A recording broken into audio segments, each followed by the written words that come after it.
Halo, ketemu lagi di Offside Duo, episode spesial. Karena kali ini kita kedatangan tamu spesial bareng gue Panji Suryono dan juga ada Coach Justin. Dan sudah hadir di sini ada Michael Sianipar, ketum dari Federasi Futsal Indonesia, FFI. Apa kabar, Michael? Makasih Bro Panji, baik-baik kabarnya, gimana kabarnya? Baik, alhamdulillah lagi bulan Lu puasa. formal banget Ji. Yeay, kan ngejamu ketum FFI harus formal dong.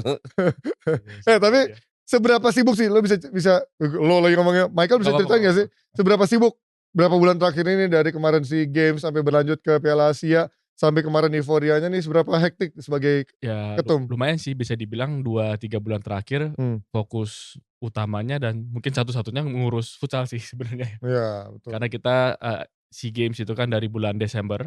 Kemudian setelah SEA Games sebenarnya ada juga Piala AFF. Betul. Kelompok usia U16 U19.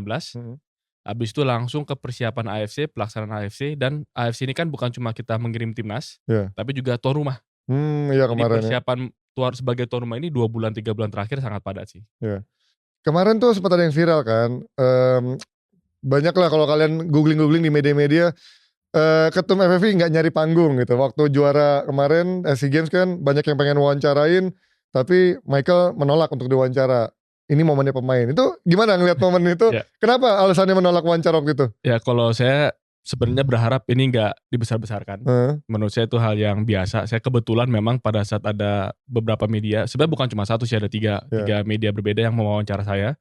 Saya kasih jawaban yang sama bahwa kayaknya baiknya yang diwawancara pelatih sama pemain aja. Gitu. Karena ya memang saya melihat itu momennya mereka gitu. Jadi saya bilang itu karena saya merasakan teman-teman lagi berbangga, lagi luar biasa juga, dan saya juga turut senang, dan saya rasa memang ini kesempatannya ya tempatnya mereka gitu, bukan tempat saya. Ini kan mungkin momentum yang cukup langka ya, kemarin kita berhasil menjuarai juga, abis itu mengalahkan Thailand juga kan kemarin, dan biasanya kan itu dimanfaatkan oleh petinggi-petinggi untuk bikin poster muka mereka dengan pasukan-pasukannya gitu, tapi justru Michael ini kelihatan sangat... sendiri siapa, petinggi siapa Anji? Gubernur misalkan ada beberapa di tahun-tahun lalu lah, udah lama zaman dulu polisi ada yang begitu juga. Kemarin kayaknya ada berapa juga yang datang ya? Nah gue gak tahu kalau itu. Tapi justru enggak, gue justru melihatnya dari sudut pandang lainnya kan di saat kemarin semifinal, final itu mungkin banyak orang-orang yang tadinya gak begitu peduli sama futsal atau gak pernah kelihatan di futsal, suddenly muncul aja kayak gitu. Tapi satu sisi kan itu bagus gak sih ngeliat euforia futsal? Lo mau siapa aja lihat aja gitu, yang penting lo dukung timnas kita. Ya, gitu. Kalau saya sih justru melihatnya sangat bagus. Jadi saya sama sekali nggak melihat itu sebagai hal yang negatif. Justru semakin banyak orang yang datang, semakin banyak pejabat juga yang datang. Saya sebagai ketua Federasi Futsal sangat senang. Artinya perhatian dan juga lebih banyak orang bisa merasakan kebahagiaan dari futsal. Termasuk netizen, bukan cuma pejabat ya. Kan di kolom netizen juga saya suka lihat ada komentar. Mungkin yang fans futsal udah dari lama bilang ini banyak nih yang FOMO, sekarang futsal lagi bagus-bagusnya ikut-ikutan komentarin soal futsal. Kalau saya akan bilang apa? Ya bagus. Justru semakin banyak orang yang suka futsal sekarang, yang mengikuti futsal sekarang, yang ikut memberikan masukan, pandangan soal kemajuan futsal. Bagi kita menunjukkan ya futsal kita sedang berkembang dan itu hal yang baik gitu. Ya, walaupun mungkin banyak yang ini ya coach ya, komen-komennya kasar-kasar tapi padahal dia baru nonton futsal gitu. Mungkin banyak juga yang gak pernah nonton futsal, tiba-tiba mereka merasa tahu banget soal futsal atau mungkin biasa nonton bola tiba-tiba berkomentar soal itu futsal. Fansnya gitu. Tahu sendirilah fansnya apa yang agak tolol susah. Tapi gue setuju. I mean gue yang dari 2004 sudah di futsal. Tujuan gue waktu itu kan membuat futsal populer. Nah sekarang kan udah populer. Artinya target tercapai, bisa lebih bagus lagi. Jadi harusnya happy dong kalau banyak yang nonton. Ini bukan masalah FOMO atau enggak. Tujuan kita kan mengangkat sepak bola seperti kayak timnas sepak bola di mana banyak cewek-cewek sudah datang nonton, itu kan bagus. Dibilang FOMO apa? Jadi emang enggak boleh ada penonton baru. Iya boleh, harusnya ya kan boleh. Lucu kan? Justru itu bagus. Justru itu bagus. Bahwa banyak, justru gue lebih happy lagi banyak pejabat yang datang. Artinya mereka benar-benar pejabatnya waktunya kan terbatas. Iya. Mereka sampai merelakan waktunya buat nonton. Bahwa mereka meluangkan waktu untuk nonton dan kita ketemu berapa itu udah untuk gue luar biasa. Dimana dulu itu nggak pernah terjadi. Dulu nggak pernah? Nggak ada, mana ada pejabat. Even kalau misalnya mendekati semifinal gitu atau nggak datang mereka? Kan biasanya pejabat munculnya kan waktu begitu di momen-momen dulu gue itu nggak pernah main di kandang karena nggak ada duit, Ji. Oh ya, lupa itu. Selalu di luar, main di semifinal, final pernah, tapi nggak pernah di kandang. Ya pagi nggak ada Indonesia. Asli bener-bener nggak pernah di kandang, selalu di luar. Pantesan nggak pernah ada yang nonton gitu ya. Nggak ada yang nonton. Nah tapi Michael ini ditunjuk berarti tahun berapa? 2024. Ya, jadi Oktober 2024. Ya. Gue pernah inget dulu waktu itu kan kita waktu habis siaran nggak salah, coach bilang, gue mau meeting nih sama Michael Sianipar. Siapa tuh coach? Ketum FFV baru gitu kan. Kayaknya justru waktu ketemu belum jadi ketum. Oh belum ya, itu justru ya? Belum. Itu justru tahun berapa itu? 2024 itu juga. masih persiapan. Ya kan, Kita kan persiapan jadi ketum. Nah itu kenapa lo ngajak ngobrol sesepuh kayak Coach Yassin, maksudnya kan abis dia ada banyak pelatih lain gitu kan setelah dia. Kenapa dia yang dipilih untuk ngobrol-ngobrol? Atau emang semuanya udah, cuman dia baru kebagian waktu itu baru ngobrol. Jadi mungkin ceritanya awalnya gue masuk ke futsal itu memang diajak sama Pak Hate. Oke. Itu tahun berapa? Pak 2024. 2024 itu oke. 2024. Bulan Maret, sekitar bulan Maret Pak Hate tiba-tiba telepon saya masih ingat saya lagi makan malam sama teman-teman. Ditelepon sama Pak Hate, dibilang, "Mike, kan beliau ketua umum Federasi Futsal, masih menjabat sebenarnya, masih punya masa jabatan. Tapi beliau sampaikan karena ada alasan-alasan kesibukan kayaknya mau kasih ke orang gitu. Futsal ini mau diserahkan ke orang lain buat jadi ketua umum gitu kan. Kemudian tiba-tiba Pak Hate bilang, "Kalau kamu yang ngurus futsal bagaimana, Mike?" Gitu. Nah, kalau saya tipe orang yang dikasih tantangan mungkin mikirnya belakangan iyanya duluan gitu. Yes man dulu dong berarti kalau di kantor-kantor tuh biasanya yes dulu ya dulu. Bisa dibilang gitulah. Tapi saya sebenarnya waktu masuk jujur aja pemahaman soal futsalnya masih belum banyak sama sekali gitu ya. Tapi saya langsung pelajari bahwa futsal sebenarnya punya potensi yang luar biasa. Dan karena saya melihat ini juga amanah, dan abis itu kan Pak Hate bilang akan mengundurkan diri, berarti ada kongres luar biasa. Gimana pun jadi ketua umum Federasi Futsal harus melalui kongres. Betul. Harus dipilih dan disepakati oleh para voters gitu. Jadi karena saya lihat ya saya juga perlu cepat belajar, perlu cepat memahami dan bisa mengambil langkah-langkah yang baik, ya saya perlu banyak masukan. Saya keliling ke klub-klub, ke owner-owner klub, ke stakeholder futsal, termasuk ke Coach Justin. Kenapa ke Coach Justin? Memang ada teman saya waktu itu, teman kita, Pangeran, yang saya ngobrol-ngobrol, "Ini futsal gimana nih?" "Oh kalau futsal harus ngobrol sama Coach Justin." Dan ini saya juga sampaikan, saya udah pernah sampaikan sih di kesempatan lain, tapi saya juga akan bilang lagi bahwa termasuk soal pelatih kepala timnas. Jadi waktu ketemu Coach Justin, itu benar-benar kita lagi bahas pelatih kepala. Karena kayaknya waktu kita ketemu itu memang lagi di chat, saya lagi chat sama Marco Sorato, pelatih kepala yang sebelumnya. Yang ke Brazil itu gak balik-balik. Iya. Itu cuma setahun ya? Gak sampai. Gak sampai. Yang mengundurkan diri karena alasan pribadi. Jadi pas lagi ketemu Coach Justin itu saya juga chatan sama pelatih kepala yang waktu itu mengundurkan diri. Dan saya tanya ke Coach Justin, ada usulan nama siapa kira-kira yang cocok gitu. Dan memang Coach Justin waktu itu sebut Hector. Lu langsung nyebut di situ coach atau lu nanya dulu sama tim lu? Iya. Jadi sempat disebut, walaupun setelah itu kita tetap bikin FGD. Karena kan jadi saya tentukan dengar nama Hector pertama kali jujur aja dari Coach Justin. Setelah itu kita bikin FGD, 2 kali FGD, ternyata dari FGD juga salah satunya nama yang disebut adalah Coach Hector. Jadi saya pikir wah ini kok kebetulan juga nih sama seperti yang match juga ya. dari Coach Justin kasih sebelumnya gitu.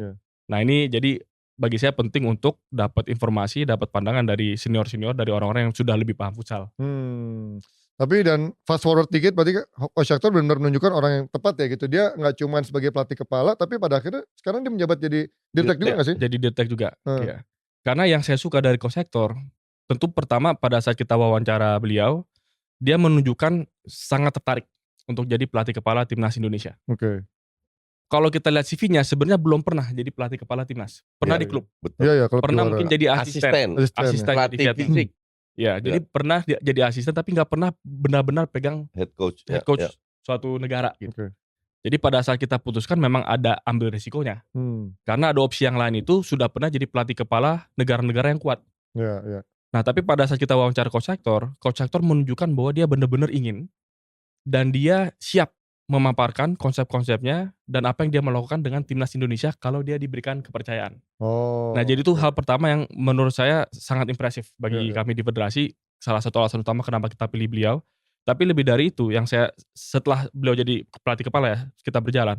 Coach Hector itu orangnya detail dan dia bukan cuma memperhatikan timnasnya aja. Jadi dia juga suka kasih masukan soal kompetisi grassroots, akar rumput, soal peran AFP, peran AFK, soal pentingnya kita bisa mendorong kepelatihan yang baik, kursus-kursus pelatih contohnya. Jadi dari masukan-masukan itu saya pikir kayaknya cocok bukan cuma jadi pelatih kepala nih, sekalian jadi dirtek juga gitu. Dan memang Coach Hector siap buat kedua peran itu. Dan kita sudah melihat bagaimana prestasinya dalam 2 tahun terakhir di bawah federasi, kemudian juga di bawah Coach Hector, dari juara kemarin SEA Games, juga ada AFF juga sebelumnya, dan kemarin pun mencapai final AFC gitu kan. Apa yang kelihatan, apa gap yang masih ada, walaupun kita udah bisa ngalahin Jepang gitu, cuman kita secara struktur keseluruhan mungkin dari Thailand, dari Jepang, Iran, apa yang masih belum bisa gapnya dari Indonesia yang belum kekejar gitu, dari Iran, Jepang yang ada di level Asia? Ya, kalau saya lihat sih ada satu gap yang signifikan dan itu sebenarnya menurut saya sih sangat terlihat pada saat kita lawan Iran ya. Walaupun skornya 5-5. Tapi secara fisik individu, negara-negara yang top di futsal ini fisiknya besar-besar. Iya. Iran itu kalau kita lihat waktu main, berkali-kali pas lagi berhadapan dengan pemain kita, pemain Iran ini adu lari aja. Iya. Di bawah bolanya adu lari aja. Gede tapi kenceng mereka ya. Gede tapi kenceng. Gila emang si Iran ini. Dan ini kemarin saya ngobrol sama Coach Hector, dia kan juga lihat statistik pertandingannya. Setelah selesai dia lihat statistik pertandingan, Coach Hector bilang ke saya, Mike, pemain Iran, saya lupa yang nomor berapa, itu ada satu pemain Iran yang jumlah lari sprintnya dia itu 2 kali lipat dari pemain Indonesia yang paling banyak sprint. Gila. 2 kali lipat. Gila juga Iran ya. Jadi secara fisiknya memang seperti itu, dan ini nyambung mungkin kenapa sebelum menghadapi AFC kan kita bikin juga kegiatan Four Nations World Series. Kita bikin beberapa kompetisi yang bahkan kita undang negara luar. Betul. Dan kita sempat ngundang negara-negara Eropa. Belanda sempat ada Belanda, ada Latvia. Waktu itu orang-orang juga mungkin tanya kenapa kita lawannya negara-negara Asia. Negara-negara Eropa, bukan negara Asia. Karena memang kita melihat salah satu yang kita perlu lakukan adalah secara taktik kita udah banyak berkembang, tapi kita harus terbiasa melawan yang badan-badannya lebih besar. Dan itu terbukti pada saat kita lawan Iran, setidaknya secara mental dan secara persiapan udah jauh lebih siap. Gitu. Tapi itu kalau secara head to head dengan tim, tapi kalau secara struktur futsalnya sendiri gitu, dari kompetisinya, komersilnya kan, gue dengar katanya di Indonesia ini sebenarnya udah mulai hype-nya bagus, cuman yang pendukungnya kurang gitu ya, yaitu dalam sisi kompetisi grassrootsnya kurang komersil, jadi memang susah untuk membuat lebih panjang gitu. Itu apakah di luar sana tuh lebih komersil? Kalau di negara lain lebih komersil, ada yang iya, ada yang enggak. Kalau menurut saya sebenarnya futsal di Indonesia juga sudah luar biasa juga ya. Tentu kekurangan dan banyak yang ruang buat bisa lebih baik ya. Tapi kalau misalkan kita bicara kompetisi akar rumput di Indonesia ini kan ya kita punya kompetisi futsal banyak sekali. Saya kalau keliling ke setiap daerah pasti ada aja kompetisi futsal lagi berjalan. Mau itu sifatnya tarkam, mau itu piala wali kota, piala gubernur, banyak. Termasuk kompetisi swasta yang skalanya nasional. Jadi grassrootsnya sangat banyak, dan ya mungkin saya akan bilang bahwa futsal itu olahraga yang sangat merakyat. Butuhnya ya lapangan kecil aja, di mana ada lapangan bisa main futsal. Gitu. Brazil kan begitu kan, olahraga rakyat juga sebenarnya kan. Iya, jadi ini olahraga yang sangat merakyat. Tapi kekurangan kita itu adalah jenjang piramidanya. Nah ini. Jadi organisasinya. Yang menyaringnya itulah, yang membungkusnya itu kan. Jadi potensi pemainnya sebenarnya sudah sangat banyak. Bahkan merata di seluruh Indonesia, bukan cuma di Jawa saja. Dari Indonesia Timur pun juga banyak yang hebat-hebat. Tapi kemudian pertanyaan berikutnya, setelah mereka aktif di level akar rumput, aktif di level sekolah, next stepnya apa? Mau dibinanya kemana gitu. Nah sekarang kan kita sudah punya liga PFL, namanya PFL ya, Professional Futsal League. Ada satu liga lah, liga utamanya. Tahun ini kita akan mulai PFL 2. PFL 2. Jadi ibaratnya Liga 2-nya. Kemudian kita juga mau kembalikan lagi ada Piala FFI U20. Dan juga Liga Nusantara pastinya tetap berjalan. Jadi kita punya PR tentu untuk membangun piramida ini supaya bisa nyambung. Dari yang akar rumput, dari yang level sekolah, nanti dia naik ke level kampus atau kompetisi kelompok usia juga ada. Sampai naik ke liga paling atas. Bahkan bukan cuma liga di Indonesia. Yang kita lagi kejar sekarang. Kemarin kita juga kerjasama dengan seorang pemilik klub terbaik dunia, namanya Jose Tirado. Dia itu ownernya Palma FC. Palma FC itu adalah klub futsal yang 3 tahun berturut-turut di juara Eropa, di asal Spanyol. 3 tahun berturut-turut dia juara Champions League futsal di Eropa. Dan 3 tahun berturut-turut juara bertahan, juara Intercontinental Cup. Itu piala yang diperebutkan antar benua Eropa dan Amerika Selatan. Ownernya nih Jose Tirado. Saya ketemu beliau Desember kemarin pas saya ke Spanyol buat belajar soal futsal di situ. Dan saya langsung tembak, Mr. Jose, futsal Indonesia seperti ini, sedang berkembang pesat. Kondisinya seperti ini. Waktu saya jelaskan kondisi futsal Indonesia, Jose ngomong gini dia, Mike, itu kok kedengarannya seperti Spanyol 30 tahun lalu. Wah, ketinggalannya 30 tahun berarti nih ya. Klub-klub yang semuanya owner klub yang tanggung, bakar duit gitu kan. Mungkin penontonnya masih belum banyak, belum sustainable secara keuangan. Liganya masih mencari bentuk, katanya oh ini mirip-mirip Spanyol 30 tahun lalu. Terus saya bilang, ya itulah kenapa Mr. Jose bisa nggak datang ke Indonesia, bantu kami untuk memperbaiki liga kita. Dan kemarin Mr. Jose itu datang nonton final. Datang dia. Datang nonton final. Saya juga agak kaget pas dia mau datang. Saya udah ngajak memang datang nonton AFC, tapi dia bilang oke deh saya datang, tapi di finalnya ya. Waktu dia bilang, saya dengar itu, saya juga mikir kita kalau nggak nyampe final dia datang nonton Indonesia gitu. Tapi kita sampai final. Gitu. Dan nambung tadi soal liga, salah satu pembicaraan kita dengan Jose adalah kita mau dan berharap banyak pemain-pemain Indonesia nanti punya kesempatan juga untuk abroad ke Liga Spanyol. Which is penting ya, karena sehebat-hebatnya liga kita tetap lu butuh jam terbang di Spanyol, terutama memang dari sisi fisik. Dan kalau kita bicara kekurangan fisik itu udah dari dulu. Ini bukan masalah baru. Cuman ini juga masalah yang harus diatasi oleh klub, bukan oleh timnas. Karena mereka kumpul di timnas waktunya sangat terbatas, lu nggak bisa ngangkat klub yang harus ngangkat. Cuman kita juga harus sadar di futsal dibanding sepak bola, kemampuan finansial di klub itu tidak merata dan banyak sekali yang nggak mampu, contoh suruh itunya nge-gym atau makan sehat dan lain-lain. Kenapa gue berani bilang begitu? Karena tiap tahun ini selalu berganti klub. Jadi industri futsal ini belum stabil lah. Nah ini bukan hanya tugas FFI, tapi juga tugas klub untuk sama-sama mengangkat.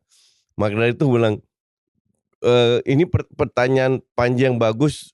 Walaupun kita sudah masuk final, tapi masih banyak PR yang harus dilakukan. Enggak, Mike udah jelaskan tadi, pembinaan banyak betul, tapi untuk gue nggak organize. Nah ini FFV harus membuat yang pembinaan organize. Satu, gue nggak tahu aturan sekarang ya, tapi dulu itu Linus kalau mau promosi, ini agak aneh untuk gue. Aturannya di Linus U23 waktu itu ya. Sekarang mereka promosi how can you compete dengan pemain-pemain yang bebas aturannya.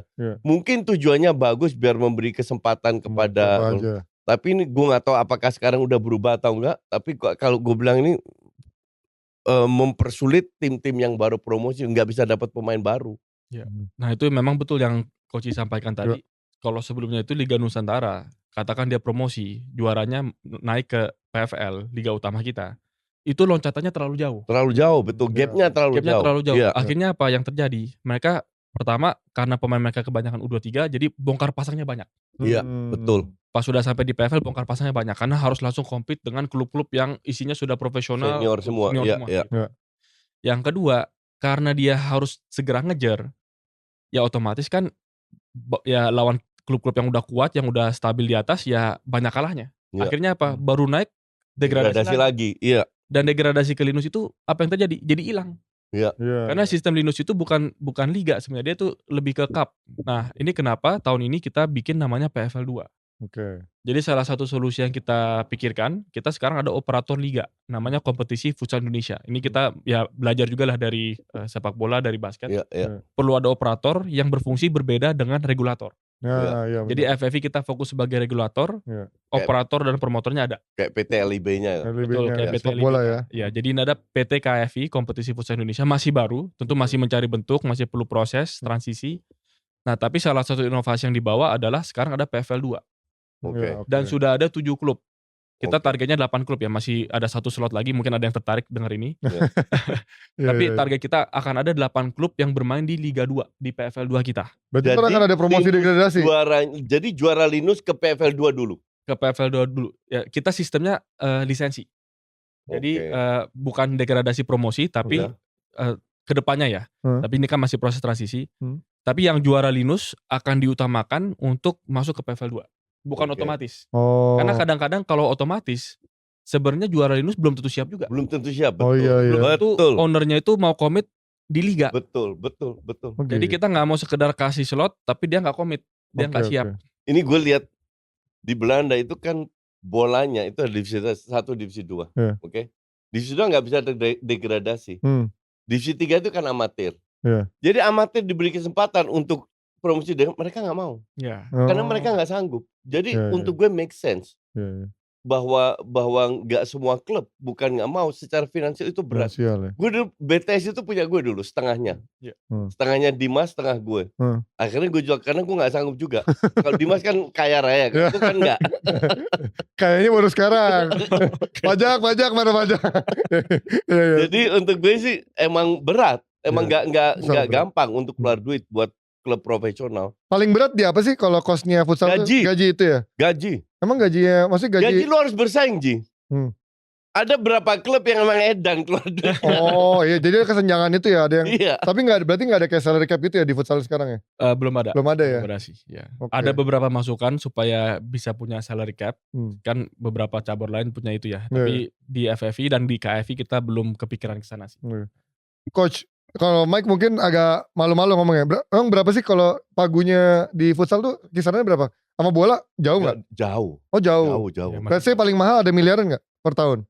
Udah pasti lebih. Oh udah ada miliaran. Oh udah lumayan dong. Dulu zaman gue 2 miliar tuh udah luar biasa. Sekarang gue dengar sampai angka 10, 12. Oh udah bagus dong ya sekarang ya. Kalau klub-klub yang di papan atas itu 11-an miliar. Iya. Oke. Kalau klub yang di bawah sekedar survive aja tuh setahu saya perlu minimal 2-3 M. Itu sekedar survive aja tuh. Itu yang struggling lah. Gila. Itu dulu 2-3 M. Itu klub yang di papan atas zaman gue dulu. Oke. Ya which is 20 tahun yang lalu. Kalau operasional cost-nya berapa untuk tanding misalkan? Oh di sana ada away nggak sih sini? Nah, perputaran. Oh perputaran ya, gitu. Putaran jadi series gitu. Oke, per series tuh berapa operasional untuk pertandingannya biasanya? Kalau itu mungkin saya nggak tahu ya. Coach lu ingat nggak berapa? Enggak, lu nggak bisa bilang gitu karena kalau putranya di Kalimantan kan sering juga di Kalimantan. Lu dari jauh lu harus kirim satu. Nah makanya itu mahal kan? Itu mahal. Tapi kalau putranya di Jogja nggak usah kirim besar, suruh naik kereta aja lah. Iya. Atau naik bis. Sekarang naik mobil udah bisa. Iya, betul. Jadi tergantung jaraknya. Tapi gue nggak heran kalau karena gue dengar juga gajinya dulu di futsal dapat pemain top itu 10-11 juta. Oh per bulan. Sekarang mungkin paling rendah 10-11 juta. Ya, kalau udah level timnas itu bahkan ada grade tersendiri. Ya pasti. Pasti itu ya. Jadi memang ya gue juga bicara 15-20 tahun yang lalu kan. Cuman ini kan menunjukkan bahwa olahraga futsal ini berkembang. Gue sebagai sekarang gue selalu bilang ke media-media dan lain, gue ini hanya penonton. Gue hanya menikmati. Bahwa gue dulu pernah di futsal ya itu kan dulu. Kan? Sekarang gue melihat futsal begitu berkembang, begitu pesat. Gue gak ada kata lain selain happy. Gue hanya menikmati, syukur-syukur dapat tiket nonton kan kita ya kan. Tapi sekarang menikmati aja gue. Jadi nggak ada ini itu dan lain-lain. Dan yang pastinya sekarang semua penonton menikmati lah ya dengan kemajuan dari timnas futsal saat ini gitu. Jangan ekspektasi terlalu tinggi lah kalian kemarin. Banyak yang mungkin gak ikutin futsal, tiba-tiba kemarin nonton final langsung bisa ngasih pandangannya banyak gini-gini. Udah prosesnya dulu lah, nikmatin dulu gitu. Jangan langsung menjudge ini itu. Dan yang gue pengen tahu sekarang setelah kemarin kita mencapai final, tadi masih banyak mungkin evaluasi dan juga target menuju 2 tahun ke depan seperti Hector juga bilang di Piala Dunia nanti akan lebih ngegas lagi. Tapi program paling penting, agenda terpenting nextnya nih di bawah FFV apa nih? Ya, mungkin saya mau tanggepin yang tadi Coach sampaikan. Menurut saya memang kita sangat berterima kasih sosok seperti Coach Justin, teman-teman senior-senior. Karena kadang-kadang kan orang melihat sekarang itu futsal, udah bisa masuk final AFC gitu. Luar biasa, medali emas dan seterusnya. Tapi saya juga perlu sampaikan, kita sampai ke titik ini karena ada orang-orang yang sudah membangun di awal. Dari fondasinya, dari belasan tahun terakhir, klub-klub, akademi.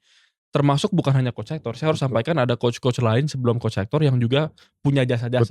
Membangun timnas futsal, membangun ekosistem futsal. Dan yang melatih Iran tuh ya. Hasim Zada. Jadi kita banyak sekali jasa teman-teman semua dan ini yang membuat futsal Indonesia itu kuat. Jadi saya suka bilang bahwa futsal Indonesia itu bukan punya federasi. Futsal Indonesia punya kita semua. Nah ini bagus. Jadi yang menentukan, yang berjasa olahraga futsal bisa maju bukan federasi. Federasi itu kebetulan sekumpulan orang yang hari ini diamanahkan mengurus organisasinya. Oke, iya. Kan bisa berganti lagi nanti. Bisa berganti. Kan. Dan sudah ada ketua umum sebelum saya, akan ada yang lagi seterusnya. Tapi yang lebih penting daripada sekedar siapa federasinya adalah ekosistemnya. Nah ini yang penting. Jadi kita selalu pendekatan kita di FFV hari ini adalah bagaimana kita membangun ekosistem yang lebih sehat lagi. Ekosistem itu termasuk klub, akademi, termasuk pemain. Saya punya satu PR ya sebelum kita bicara soal agenda timnas ke depan. satu PR tuh yang dari sejak saya mulai sampai sekarang tuh saya masih belum punya jawaban dan saya agak sedih mikirinnya. Apa itu? Nasib atlet. Oh. Karena waktu saya pertama kali mulai, kan saya ketemu Coach Justin, saya juga minta waktu ketemu media futsal, ketemu juga sama mantan-mantan atlet. Yang ada mungkin ada yang kerja di A, di B, dan seterusnya gitu kan. Nasibnya udah banyak yang gak karuan lah ibaratnya zaman-zaman dulu ya gitu ya. Zaman-zaman dulu gitu. Tentu harapan saya ke depan akan lebih baik ya. Betul. Karena futsal terus naik. Amin. Tapi itu yang saya berharap pada saat seorang pelajar di SD, SMP, SMA main futsal, mungkin dia hobi. Awalnya hobi, tapi setelah dia berprestasi dia ada perasaan, wah saya bisa terus di futsal nih. Nah kami di Federasi Futsal harapan saya bisa memberikan jawaban kepada para atlet muda. Kalau Anda serius di futsal sampai ke profesional, bahkan setelah Anda pensiun, ada penghidupan yang layak. Nah itu yang kita harap bisa diberikan di futsal gitu, supaya futsal benar-benar bisa menjadi impian dari orang-orang muda, anak-anak muda kita. Tapi sorry, ini masalah bukan di futsal, di sepak bola kan? Semua cabang sih banyak. Betul sih sebenarnya. Gue itu, ya mungkin Mike nggak tahu ya. Gue itu kan punya sekolah futsal Mike dari 2003. Sekolah futsal pertama di Indonesia sampai detik ini. Jadi sekarang lebih fokus ke beasiswa lah. Itu kita salah satu daya tarik untuk biar mereka gabung ke kita itu nggak dengan duit. Karena banyak klub itu bermain dengan duit. Bahkan level SMA tuh udah dibayar. Bajak-bajak ini. I refuse to do that. Gue nggak mau gitu. Tapi yang jelas kalau lu salah satu yang kita lakukan adalah kasih beasiswa. Jadi kita bekerja sama dengan beberapa perguruan tinggi. Kalau lu nggak bisa jadi pro atau gagal atau setahun 2 tahun jadi, lu masih punya modal. Ada backup plan-nya ya. Iya. Level profesional di luar futsal gitu. Iya. Dan sebenarnya sistem itu dari dulu zaman gue. Beberapa kampus UKI, Perbanas nggak ada. Perbanas juga, kan, Perbanas futsal banget. Yang memberikan banyak beasiswa kepada atlet, semoga budaya ini diteruskan. Lebih banyak lagi perguruan tinggi yang memberikan beasiswa kepada atlet futsal. Itu penting buat kedepannya. Tapi ini juga bagus sih kalau bisa tetap bisa merangkul dari atlet-atlet futsal yang misalkan sudah jadi pro, nanti nextnya dia akan ngapain. Itu kan semua kembali ke berkembangnya industri. Iya benar sih. Usia futsal ini kan masih sangat pendek. 20 tahun is nothing. Itu pendek sekali. Tapi kalau kita lihat 20 tahun dari dulu zaman gue sampai sekarang zaman Mike, itu kan progresnya luar biasa. Nah ini semoga kedepannya lebih progres lagi siapapun ketuanya. Iya kan? Nah nanti kedepannya semoga seperti sepak bola di mana harusnya mereka selesai pensiun masih punya modal banyak untuk bisa dikelola lagi. Yang sekarang jauh lebih banyak daripada dulu zaman gue. Betul. Artinya progresnya udah luar biasa, kemajuannya futsal udah luar biasa. Tidak hanya dari sisi teknis, juga non teknis. Oke, dari itu udah membicarakan sedikit dari tadi PR dari Mike yang mungkin kedepannya sedang diramu gimana ya formulanya biar bisa memberikan penghidupan yang layak untuk para atlet-atlet profesional yang nantinya sudah selesai berkarir di futsal. Nah, tadi kita lanjut ke soal agenda. Agenda apa yang terpenting ke depannya nih? Jadi kalau agenda terdekat sebenarnya minggu depan itu ada AFF Putri. Besok ini timnas putri berangkat ke Thailand. Yang senior nih ya? Senior, ya. Jadi ada AFF Putri. April nanti ada AFF Putra. Ini yang putrinya sama yang kemarin juara, yang perak. Yang perak di SEA Games. Ya tim yang gak sepenuhnya sama karena setiap bulan itu Coach Luis, pelatih kepala kita, dan tim kepelatihan juga terus scouting. Jadi regenerasi di timnas putri juga terus berjalan. Dan selalu ketemu ada pemain-pemain yang ternyata luar biasa tapi bahkan belum main di klub. Tapi ada kompetisi di level kampus, kompetisi di level daerah yang kita juga pantau. Jadi karena kan kalau putri betul futsal ada liga, tapi liga futsal putri itu hanya 2 bulan. Cepat banget. 2-3 bulan. Jadi bukan waktu yang cukup panjang untuk bisa menampung talent pool yang luas. Ya, tapi kalau saya lihat progres sudah sangat baik untuk timnas futsal putri dan kita harapkan besok juga bisa memberikan yang terbaik di AFF. Nah, yang putra di bulan April saya sudah sempat ngobrol sama Coach Hector. Ini ada kemungkinan, mungkin saya belum bisa bilang pasti. Tapi pemikiran dari Coach Hector adalah kita mau memberikan lebih banyak ruang bagi yang lebih muda. Untuk AFF Putra tahun ini. Karena pemikiran kami ya kan kalau juara AFF ya tahun lalu udah pernah emas SEA Games juga udah pernah. Ini bukan sombong ya. Bukan sombong. Tapi untuk membuka ini kemungkinan talent pool lagi ya. Karena target kita ke depan ini memikirkan bagaimana Indonesia bisa kompetitif di level dunia. Nah ini penting nih. Dan untuk bisa mencapai tingkat itu, ya kita harus sudah mempersiapkan 5 tahun 10 tahun ke depan. Ya, betul. Memupuk dari awal nih Dari berarti sekarang. ya, talent pool kita Dari lebih sekarang. muda ya. Jadi ya, dan saya juga kan lihat juga, saya nonton juga yang waktu timnas U16 putra, U19 putra main di AFF yang Desember tahun lalu juga. Saya lihat potensinya banyak, luar biasa. Main Hector juga bilang gitu ya coach ya. Dia cukup optimis dengan yang U19 ke bawahnya ya. Baru lah. Dan yang menarik mau itu coach Hector yang pelatih timnas senior atau coach Naim yang U19 kemarin dan coach Reka yang U16.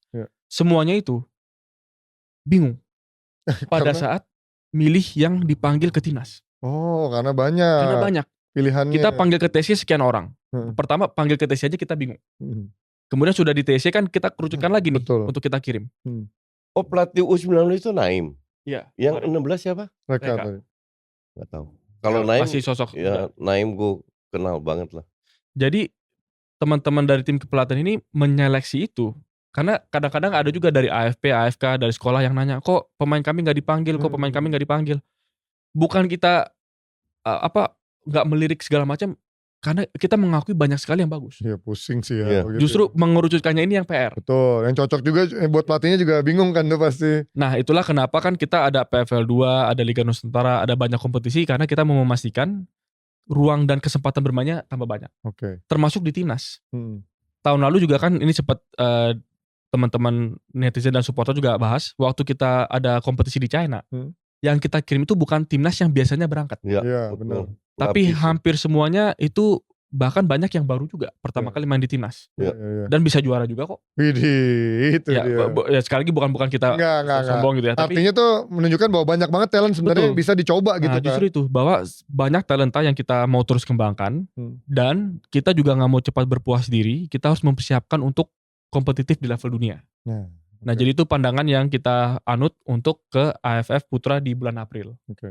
Setelah itu sebenarnya ada beberapa tawaran yang sedang kita pertimbangkan kelompok usia. Setelah AFC selesai, Kroasia kontak kita. Kroasia. Ini saya jadi ya udah bukan kita belum putuskan, tapi Kroasia udah kontak. Mereka bikin kompetisi U19. Ada Perancis, ada Bulgaria kalau nggak salah, ada beberapa negara di Kroasia main. Indonesia juga diundang. Bulan Juni itu ada juga dari Spanyol U17. Jadi ada timnas U17 Spanyol, ada Maroko, ada Brazil, ada Portugal, dan Indonesia juga diundang. U17. Itu ya. Bagus banget itu. Nah ini juga saya buka juga, tapi kita belum putuskan. Brazil juga kontak. Wih, ada apa lagi nih Brazil undangnya? Brazil bahkan mau ke Indonesia. Wah, ini apanya timnasnya? Timnas senior putranya mau ke Indonesia untuk bisa bertanding lawan Indonesia 2 kali.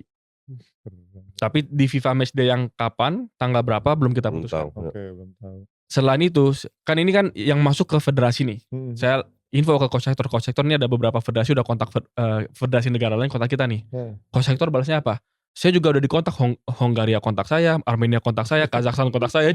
Langsung ya kontaknya. Jadi setelah AFC ini banyak pintu terbuka. Alhamdulillah. Dan sekali lagi kami melihatnya bukan kita mau cepat puas. Menurut saya tentu kita bersyukur sekarang futsal Indonesia dibicarakan dalam negeri di luar negeri juga ya. Udah mulai dipandang di luar. Lu kalau bisa cetak 5 gol lawan tim yang rank 5 di dunia, itu pasti dipandang.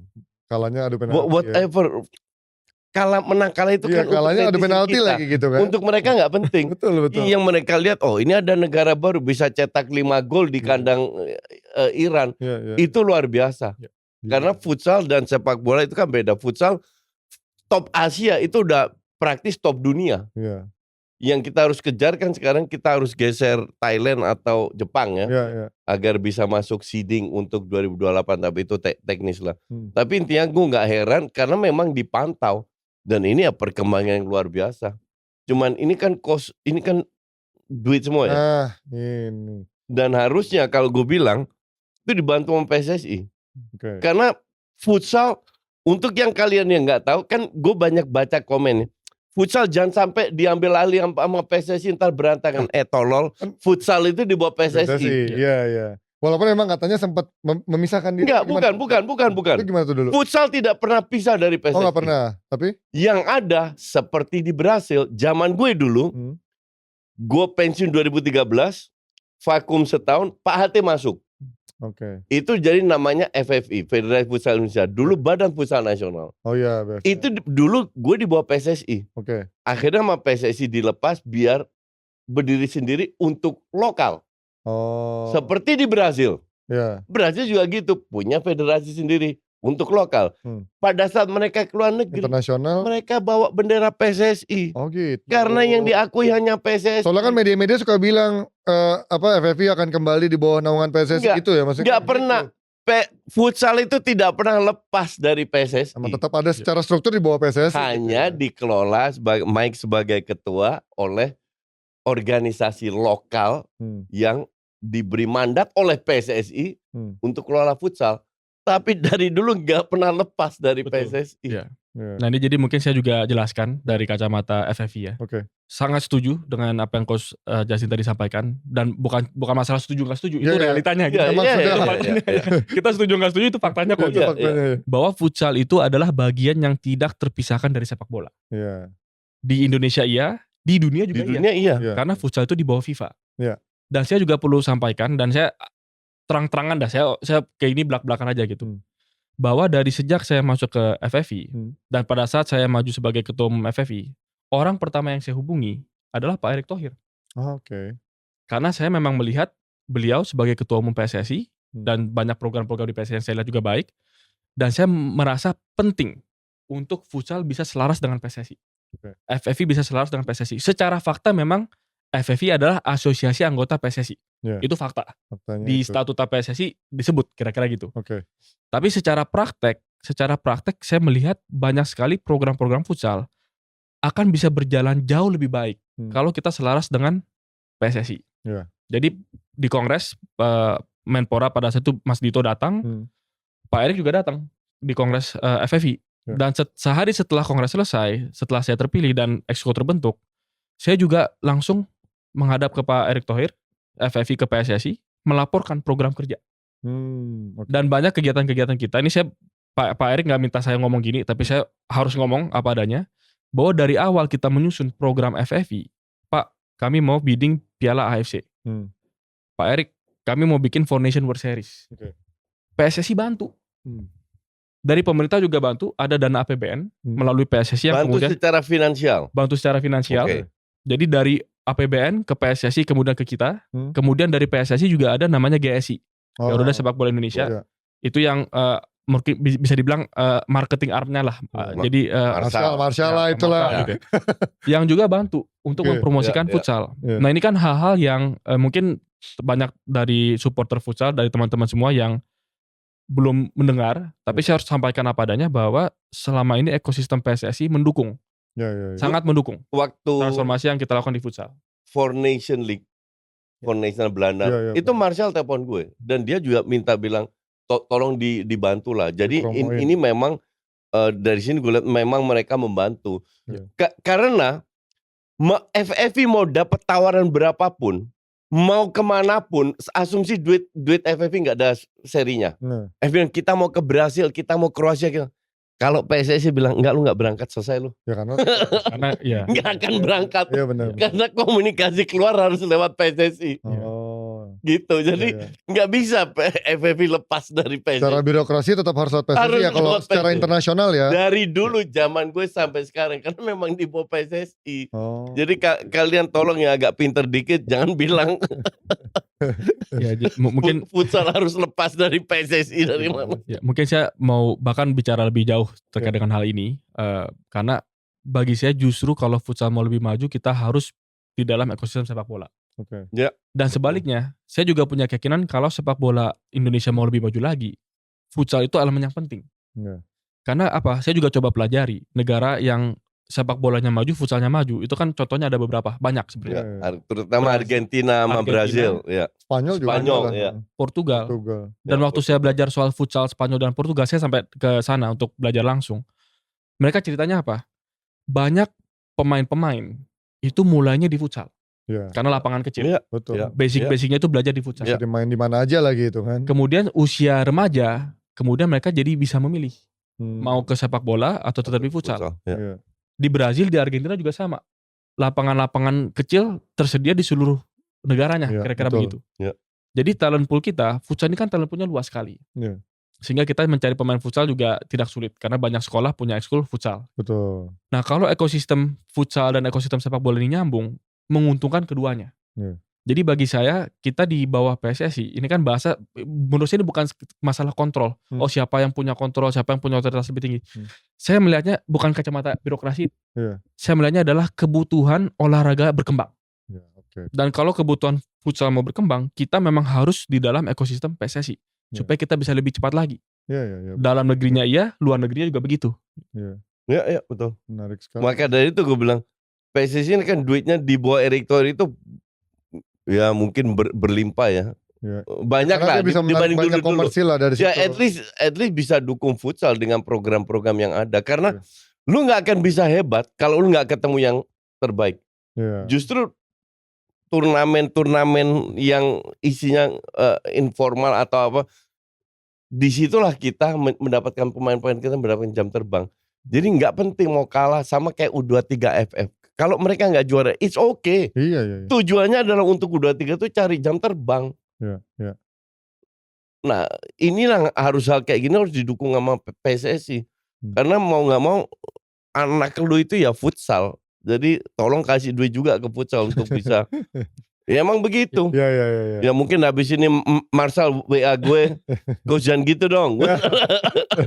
Beban dia akan lebih berat untuk cari duit lagi. Cari duit terus yang banyak. Gak cuma sepak bola aja kan juga katanya kalau untuk liganya juga berdarah gitu kan. Atau futsal pun juga untuk liganya juga susah. Tapi futsal sudah menunjukkan dengan duit yang jauh lebih kecil daripada sepak bola. We perform. Secara prestasi. Ya. Oke. Dan U-nya juga jalan gitu kan. U19, U16 dan lain-lain. Ya. Nah, ini sekarang kita ngomongin soal dari agenda terkait tentang pemain-pemain dari tadi hype-nya begitu banyak tiba-tiba kontak-kontak dari luar. Untuk pemain-pemainnya udah mulai dilirik banyak kan nih?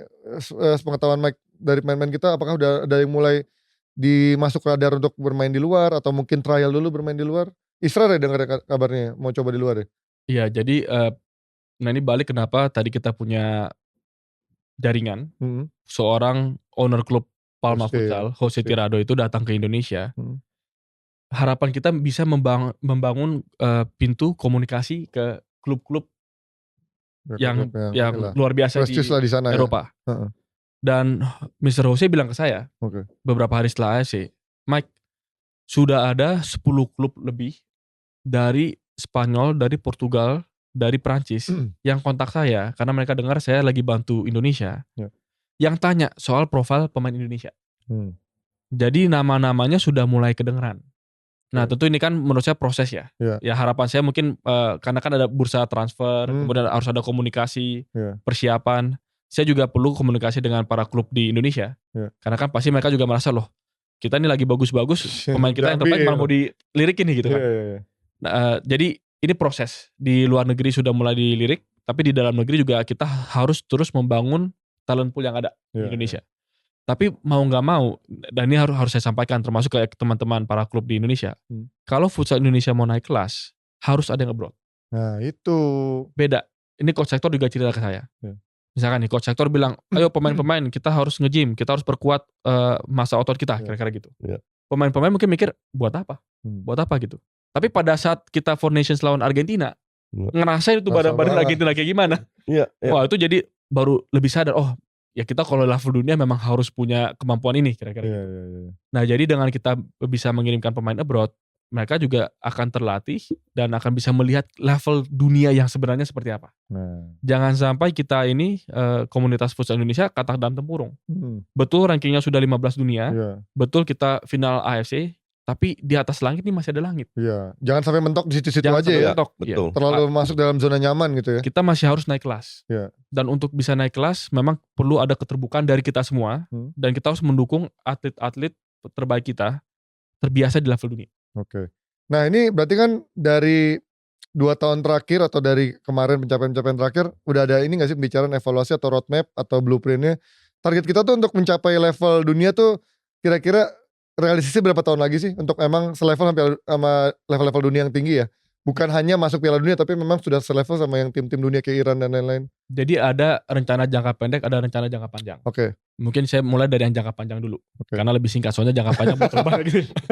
Nggak, tapi rencana jangka panjang, baru aja kemarin kita ada meeting, Coach Hector juga ikut, dengan Alexander Zwiers. Oh iya, kemarin sempat lihat tuh fotonya. Ya. Dirtek dari PSSI. Yang kita bahas apa? Dirtek PSSI dan Dirtek Futsal bertemu membahas futsal education. Alexander Zwiers kontak kami, beliau bilang, Mike, saya diamanahkan oleh Pak Erik untuk mengurus education sepak bola. Tapi saya paham di dalam PSSI ini juga ada elemen futsal, ya menurut saya FFV lebih paham. Jadi saya minta supaya kalian kembangkan. Maka kita bertemu gitu. Tapi di sana ada trust yang tinggi. Nah ini sekali lagi kenapa saya sangat respect dan saya juga menjaga betul hubungan dan komunikasi dengan PSSI. Karena kita saling membutuhkan. Dan dalam kita merancang futsal education, istilahnya kan futsal education, pendidikan futsal gitu ya. Kita bicara pembangunan futsal bukan 1 tahun 2 tahun ke depan, 20-30 tahun. Nah ini. Bagaimana pelatih-pelatih kita punya ilmu seperti apa, yang kemudian ditanamkan di pemain-pemain kita dari usia paling dini, itu diatur di mana? Di filosofi futsal education kita. Di materi-materi futsal education kita. Dan di sini, bahkan Dirtek PSSI sudah bertemu kami dan bilang, harus kita selaraskan dan diberikan ruang yang luar biasa besar. Sebelumnya nggak di FFI, tapi diberikan kepada FFI. Nah jadi itu bicara rencana jangka panjang, kita mulai regenerasi, kita juga bangun fondasi filosofi futsal Indonesia melalui futsal education yang tepat. Nah itu jangka panjangnya. Mungkin belum terlalu banyak, tapi itu salah satu yang saya langsung kepikiran. Kalau jangka pendeknya banyak. Apa contohnya? Jangka pendeknya adalah kita sudah selesai Piala AFC, berikutnya kita punya impian menjadi tuan rumah Piala Dunia. Nah ini nih, ini seberapa mungkin sih? Kalau yang terdekat nih, 2028 mungkin nggak peluangnya ada? Sebelumnya Piala Dunia terakhir itu di Uzbekistan. Kata orang, wah ini kan baru di Asia. Kalau mau di Asia lagi kayaknya berat. Kata orang, sebagian orang. Tapi kalau di sepak bola nggak berat, kalau punya cuan. Kalau di FIFA ada aturannya. Iya, cuman kan lo tahu. Cuman bisa disulap aturannya. Nah, ada sulap-sulap tiba-tiba dijadiin satu dalam 1 tahun sama gitu. FIFA disulap-sulap. Kita jangan berprasangka gimana kalau di Nah, tapi kalau saya kan orangnya optimis ya. Kita di FF ini teman-teman semua kita optimis gitu. Bahwa apa? Bahwa pada saat AFC selesai di Indonesia, Indonesia Arena penuh berkali-kali. Dan kita bandingkan dengan Copa America Futsal, kita bandingkan dengan Euro Futsal gitu. Berapa perbandingannya? Mereka tuh average-nya berapa? Kita kemarin 40 kita ya kalau lagi vote 10.000. Ya, kemarin 10.000 ya? Copa America kalau nggak salah 4.000 5.000 yang nonton, sekitar itu kita jauh sendiri lah. Dan itu menunjukkan antusiasme futsal yang luar biasa tinggi di Indonesia gitu. Dan saya juga akan menyampaikan kepada FIFA, tentu melalui PSSI, kita pasti harus ada proses sampai ke FIFA-nya bagaimana, bahwa futsal itu sedang berkembang pesat di Asia. Kalau kita lihat daftar sepak bola misalnya, 20 negara top dunia sepak bola, berapa negara Asia? Kalau nggak salah cuma 1, Jepang doang. Jepang, 20 top. Gak ada banyak. Tapi kalau 20 top futsal dunia, itu ada Iran, Jepang, Thailand, Indonesia, Uzbek, Vietnam, Uzbekistan. Ya berarti ada 6. Ya di futsal banyak ya. Jadi kita akan berusaha meyakinkan FIFA bahwa untuk futsal betul terakhir kali ada di benua Asia, tapi karena ada momentum yang luar biasa di Indonesia, dan juga bahwa futsal sedang berkembang pesat di Asia, tolong berikan kesempatan supaya Indonesia bisa jadi tuan rumah. Dan saya juga ada rencana untuk mendiskusikan ini dengan Pak Erick Thohir, karena kita butuh dukungan dari PSSI, dari Kemenpora juga, dari pemerintah pusat juga pastinya. Kita ada rencana juga untuk mendapatkan endorsement dari negara-negara lain. Target kami kalau kita bisa dapat endorsement dari 30 negara Asia dan 20 negara non-Asia. Katakan ada 50 negara yang bilang kami mendukung Piala Dunia di Indonesia. Nah ini diplomasi, diplomasi olahraga yang kita sudah lobby. Istilahnya lobby. Tapi ini kan satu hal yang sedang kita rancang. Kami dengan PSSI juga supaya kita bisa dorong rencana ini bisa bergulir. Kalau itu terjadi, saya masih optimis bisa saja 2028 Piala Dunia di Indonesia. Asik. Berarti kalau kayak gitu kita otomatis lolos dong? Iya. Iya kan? Iya. Cuman kalau nggak lolos, kalau gue berharap Mike, asumsi kita nggak ditunjuk jadi pelatih dan gue berharap sih kita jadi rank 3 di Asia. Dan kita sekarang nomor 4 di Asia. Oh. Kenapa? Biar nanti asumsi main dia di negara apapun tuan rumah seeding kan. Kan ada 4 grup, jadi 1, 2, 3 di Asia. Kalau kita nomor 4, kita bisa ketemu Jepang, Iran atau siapapun, ya kan? Tapi kalau kita nomor 3 minimal Iran kita skip karena Jepang. Jadi kita harus ngelewatin Jepang atau Thailand sekarang ya. Untuk bisa jadi rank tidak biar seedingnya di 2008 lebih bagus. Ini juga poin yang menarik juga. Kemarin itu kita sempat kumpulkan Federasi Futsal se-Asia. Setidaknya yang ikut di AFC. Ada 13 negara yang datang di pertemuan itu. Dan salah satu yang kita bahas adalah supaya di Piala Dunia jatah Asia itu nambah. Kalau sekarang jatah Asia 4. Peserta Piala Dunia ada 24 negara. Masa Asia cuma dapat 4 dari 24? Padahal ranking 20 besar dunia ada 6 negara Asia. Jadi menurut kami para federasi futsal di Asia nggak fair. Harusnya ada jatah tambahan ya. Ini 4 dari 24 ini kan dari 10 tahun dari 20 tahun lalu kira-kira begitu. Nggak nambah-nambah. Jadi kita juga sedang membangun argumen, kita mau ajukan ke FIFA supaya slot Asia ditambah. Paling banyak slotnya apa? Eropa ya? Eropa selalu ya, sepak bola selalu ya. Emang layak ya. Layak memang ya. Ya jadi ini jangka pendek ya, kita bicara tuan rumah Piala Dunia. Kalaupun bukan tuan rumah, tetap bagaimana kita bisa masuk Piala Dunia. Tapi lebih dari sekedar masuk. Ini juga komitmen saya dengan Coach Hector. Bahwa kita mau Indonesia kompetitif. Jadi jangan, yaudah yang penting udah masuk, yaudah anggaplah udah masuk, target tercapai. Kita mau di Piala Dunia pun Indonesia bisa menunjukkan kita negara yang kompetitif. Untuk bisa menjadi negara yang kompetitif di Piala Dunia, tentu harus lolos, iya betul. Tapi kita juga harus terbiasa, balik lagi tadi, terbiasa dengan permainan tingkat dunia. Berarti 2 tahun ke depan, FIFA Matchday yang ada, kita harus optimalkan sebaik mungkin. Kalau Brazil mau ketemu kita, pasti kita bilang iya, tinggal masalah waktunya kapan. Kita juga berharap bisa ketemu Spanyol, Portugal, Prancis, Kazakhstan, Maroko. Negara-negara yang top 10 dunia. Supaya kita terbiasa. Dan juga bukan hanya Indonesia jadi tuan rumah. Jadi kami juga mencari kesempatan timnas kita pergi keluar. Nah ini penting. Karena kita belum tahu kalau Piala Dunia nggak di Indonesia, ya berarti kan kita main di negara orang. Kita harus siap dengan kemungkinan itu. Nah ini juga harus dilakukan oleh sepak bola. Kita terlalu banyak main, walaupun gue paham kenapa mereka main di kandang sendiri, karena mereka butuh duit. Dan menghasilkan banyak duit kalau main di kandang, tapi pemain kita juga harus main abroad, termasuk futsal. Maka dari itu, untuk gue sih, kalau di sepak bola, Mike, gue bilang, level sepak bola kita itu udah Asia. Jadi AFF itu cuma uji coba. Dan di futsal sama. Memanfaatkan AFF untuk usia muda. Which is penting.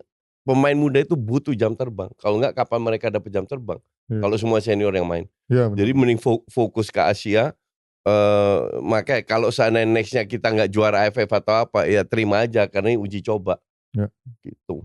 Nih gue sedikit pengen nanya-nanya dikit dari sisi dapurnya atau dari personalnya seorang Mike Sieniper sebagai ketum FFV. Apa tekanan terbesar menjadi ketum FFV sejauh ini? Ada nggak tekanan-tekanan terbesar yang menjadi keresahan selama ini? Cari duit. Itu ya kayaknya. Ya itu pasti ya, namanya kan di organisasi selalu pasti harapannya ketua yang bisa ini ya, cari gimana ya. Ya tapi kalau menurut saya sih bukan uang ya, permasalahan terbesarnya. Jadi apa? Kalau saya merasa tantangan terbesar itu membangun trust. Membangun trust, oke. Karena yang tadi saya bilang futsal Indonesia itu milik banyak orang. Stakeholdersnya banyak, ada klub, ada akademi, ada wasit, ada pelatih dan seterusnya. Tapi ya saya harus akui gitu, pada saat saya masuk, saya merasa trust antar stakeholders ini belum cukup kuat. Dan itu PR kita di federasi. Butuh waktu sih memang. Butuh waktu. Jadi kita bagaimana visi membangun futsal Indonesia ini benar-benar jadi visi bersama. Sehingga kalau kita ada langkah-langkah yang harus kita lakukan untuk mentransformasi, semua memahami dan menyetujui.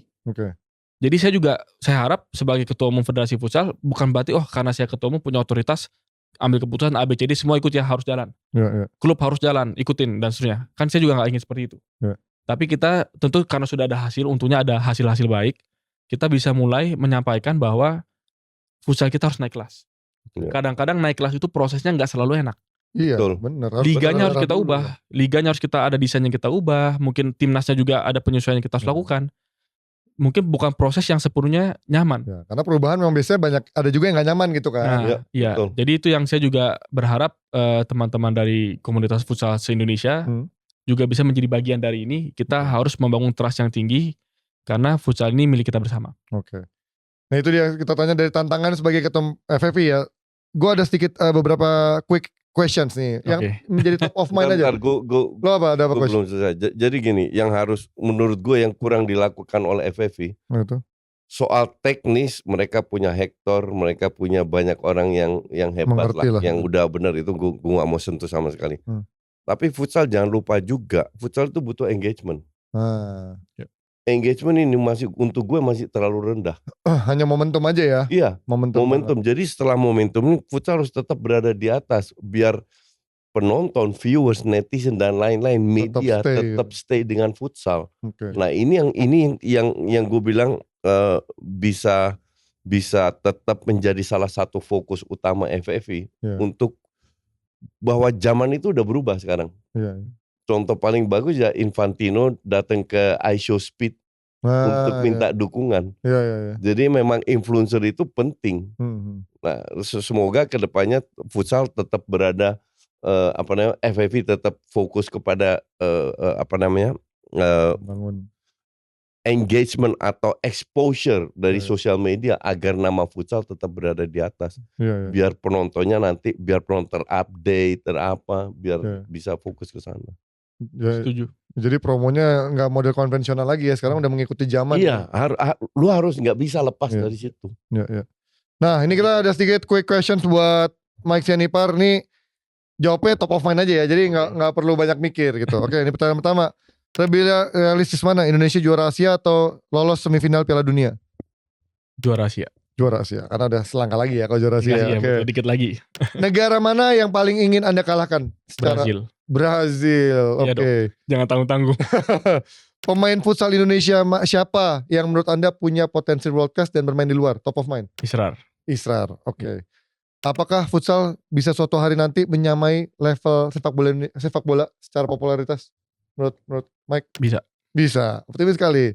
Oke, terakhir, habis dari quick questions, kapan kita bisa juara dunia menurut Mike?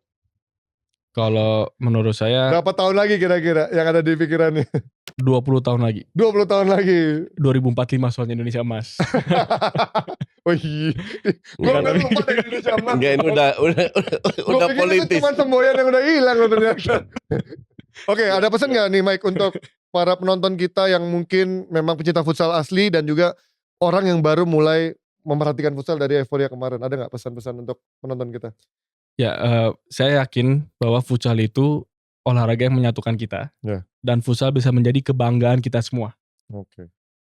Saya melihat futsal dan kita kan semua rasakan, futsal itu bisa membawa prestasi yang luar biasa di Asia dan bahkan ke depan bisa di level dunia.